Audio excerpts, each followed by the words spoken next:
ஒரு வக்ரன்ற வார்த்தை பண்ணி நீ வேறு ஏதாவது சொல்கிற ஹராஸ்மெண்ட் அந்த இருக்கு. இல்லை அது பொருள்னு தெரில.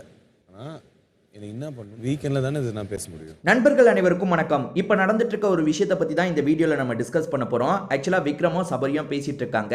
எதை பற்றி பேசிகிட்டு இருக்காங்கன்னு பார்க்கறதுக்கு முன்னாடி இந்த வீடியோக்கு ஒரு லைக் போடுங்க. லைக் போட்டிங்கன்னா ஐப்புன்னு ஒரு ஆப்ஷன் வரும், அதுவும் பண்ணுங்க. அப்போ தான் உங்களை மாதிரி பார்க்குற நிறைய பேர்கிட்ட இந்த வீடியோ கொண்டு போய் ரெக்கமெண்டேஷனில் காட்டும். இதை தாண்டி சப்ஸ்கிரைப் பண்ணாமல் இருக்கவங்க சப்ஸ்கிரைப் பண்ணி வச்சுக்கோங்க. இப்போ நம்ம விஷயத்துக்கு வந்துடலாம். ஆக்சுவலாக விக்ரம பார்வதி இப்போல்லாம் வந்து வக்ரம் அப்படின்ற மாதிரி கூப்பிடுறாங்க பார்த்தீங்களா, அது எனக்கு கம்ஃபர்டபுளாக இல்லைன்ற மாதிரி சபரி கிட்ட சொல்கிறாரு. சபரி தானே வீட்டோட தலை, அதனால சபரி கிட்ட சொல்லிட்டாரு, நீ என்ன மற்ற வார்த்தை கூட சொல்லி கூப்பிட்டுக்கோ, இந்த வார்த்தையை சொல்லி கூப்பிடாத, எனக்கு அது பிடிக்க மாட்டேங்குது, ஏன்னா அதோட அர்த்தமே வேறன்ற மாதிரி சபரி கிட்ட சொல்லிட்டாரு. ஆமாம், வக்ரன்றது வந்து ஒருத்தவங்களை ஒரு பொண்ணை அடித்து பார்த்தா தப்பாக பார்த்தா வக்ர எண்ணத்தோட பார்க்குறான்ற மாதிரி சொல்லுவாங்க. அதோட பொருள் எக்ஸாக்டாக அது மாதிரி தான் தோணும் நிறைய பேருக்கு. ஆனால் அதுக்கு வேற சில பொருளும் இருக்குது. அதாவது நேர்மை இல்லாதவங்கள வக்ரம்னு சொல்லுவாங்க. இதை தாண்டி ஜோஷியம் ஜாதகத்தில் கூட வக்ரம்ன்ற மாதிரி ஒரு வார்த்தையை யூஸ் பண்ணுவாங்க. அதாவது அந்த இந்த இதுக்கு முன்னாடி வருது பின்னாடி வருதுன்றதுக்கு வக்ரம்ன்ற வார்த்தையை யூஸ் பண்ணுவாங்க. ஜோஷியத்தை நீங்கள் கேட்டிருந்தீங்கன்னா தெரிஞ்சிருக்கும், வக்ரம்ன்ற வார்த்தையை அவங்களே யூஸ் பண்ணுவாங்க. பல மீனிங் இருந்தாலும் மேஜராக இவர் சொல்கிற மீனிங் தான் கரெக்டு. அது என்னென்னா வந்து ஒரு பொண்ணை தப்பான இன்டென்ஷனில் பார்த்தா, அதாவது ஒருத்தரை தப்பான இன்டென்ஷனில் பார்த்தா வக்ர எண்ணத்தோட பார்க்குறான்ற மாதிரி சொல்லுவாங்க. அது எனக்கு கம்ஃபர்டபுளாக இல்லைன்ற மாதிரி விக்ரம் சொல்கிறாரு. இதை பார்வதிக்கிட்டே நான் கேட்டேன், ஆனால் பார்வதி வேற ஒரு அர்த்தத்தை சொல்கிறா.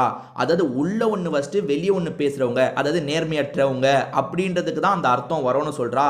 எனக்கு அந்த அர்த்தம் உண்மையாக பொய்யான்னு தெரில, ஆனால் எனக்கு இது கம்ஃபர்டபுளாக இல்லை, நீ தான் கொஞ்சம் பேசணுன்ற மாதிரி சபரி கிட்ட சொல்கிறாரு. அதுக்கு சபரி என்ன கேட்குறாருன்னா, நான் சொன்னா அவள் கேட்பான்னு நினைக்கிறியா, அதெல்லாம் அவள் கேட்க மாட்டா, அதனால நீ வந்து பேச வேண்டிய இடத்துல தான் பேசிக்கணும்னு சொல்கிறாரு. அதுக்கு விக்ரமா ஆமாம் வீக்கெண்டில் தான் இதுக்கு ஒரு முடிவு எடுக்க முடியும், நான் அங்கே பேசிக்கிறேன் அப்படின்ற மாதிரி சொல்கிறாரு. அதே மாதிரி விக்ரம் இன்னொன்று என்ன சொல்கிறாருன்னா, அவள் இறங்கி வரான்றதுக்காக இறங்கி பேசுகிறான்றதுக்காக நானும் அந்த மாதிரி பேச முடியாது. இப்போ அவள் இந்த வார்த்தையை சொல்கிறதுக்கு நானும் ஒரு வார்த்தையை சொல்லலாம், ஆனால் என்னால் அவளவுக்கு இறங்கி பேச முடியாது சொல்றாரு. அவ்வளோ நல்லவனாப்பா நீ விக்ரமே, அவ்வளோ நல்லவனா நீ? சரி, இறங்கி பார்வதி அளவுக்கு இறங்கி பேசக்கூடாதுன்னா நீ ஸ்டார்டிங்ல இருந்தே பார்வதி கிட்ட வம்பே வச்சுக்க கூடாது. எதுக்கு நீ தேவையில்லாம வம்பு பண்ற? எதுக்கு நீ பார்வதியை எதிர்த்து பேசிட்டு இருக்க? அப்படி மார்க்கிங் பண்ற. அதாவது பார்வதி மார்க்கிங் பண்ணுவாங்கங்க, அதை விட 50 மடங்கு அதிகமாக இவன் பண்றாங்க. நேற்று நைட்டு ஜெயிலில் வச்சு ஒரு சண்டை நடக்கும், அதில் இவன் மார்க்கிங் பண்ணதற்கே ரொம்ப ஓவராக போயிருப்பான். சரி, பார்வதி கிட்ட நான் தான் என்ன சொல்கிறேன்னா, பார்வதி கிட்ட நீ பண்ணாலுமே தப்பில்லை, ஏன்னா பார்வதி பண்ணுற டைப்பு நீ பண்ணுற தப்பில்லை. அதுக்கப்புறம் உட்காந்து அவள் அப்படி சொல்லிட்டா இப்படி சொல்லிட்டான்லாம் எதுக்கு அழுவுற? நீ பதிலுக்கு எக்ஸ்ட்ரீமாக போய் பண்ணுறல, இப்போ என்ன சொல்கிற? அவள் அளவுக்கு இறங்க முடியாதுன்ட்டு. நேற்றே தான் நீ இறங்கிட்டல, இந்த வாரம் முழுக்க தான் நீ இறங்கிட்டல, இப்போ என்ன புதுசாக அவள் அளவுக்கு இறங்க முடியாதுன்னு சொல்கிற? பார்வதி என்ன பண்ணுறாலோ அதே தானே நீ பதிலுக்கு பண்ணுற. மார்க்கிங்லாம் பயங்கரமாக பண்ணிடுறல, இப்போ என்னமோ வந்து நான் சில வார்த்தையை பேச முடியும்.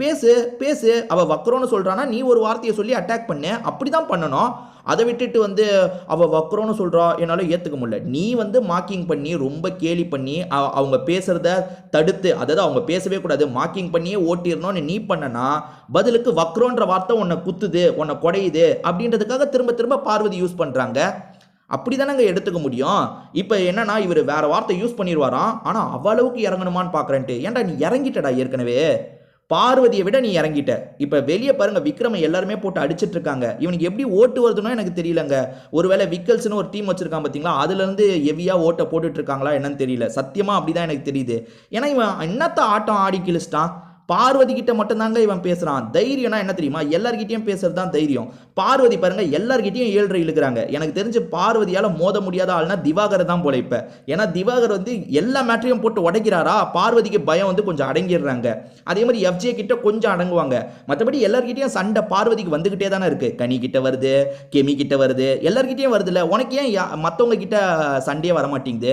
எஃப்ஜே கிட்ட நேற்று ஏன் பம்புற? அதாவது ஜெயிலுக்கு 3 பேர் போனாங்க, உங்களுக்கே தெரியும் யார் யாருன்ட்டு. பார்வதி, திவாகர், எஃப்ஜே நான் ஜெயிலுக்குள்ளே போக மாட்டேன்ட்டு சோஃபாவில் படுத்துட்டு இருக்கான். விக்ரம் வந்து கேட்குறாரு நீ உள்ளே போனோன்ட்டு. அதெல்லாம் முடியாது, நீ ஒரு வாட்டி வெளியே படுக்க சொல்லும் போது உள்ளே போய் படுத்துக்கிட்டல, நான் எதுக்கு போனோம், நான்லாம் போக முடியாதுன்னு சொல்கிறான்.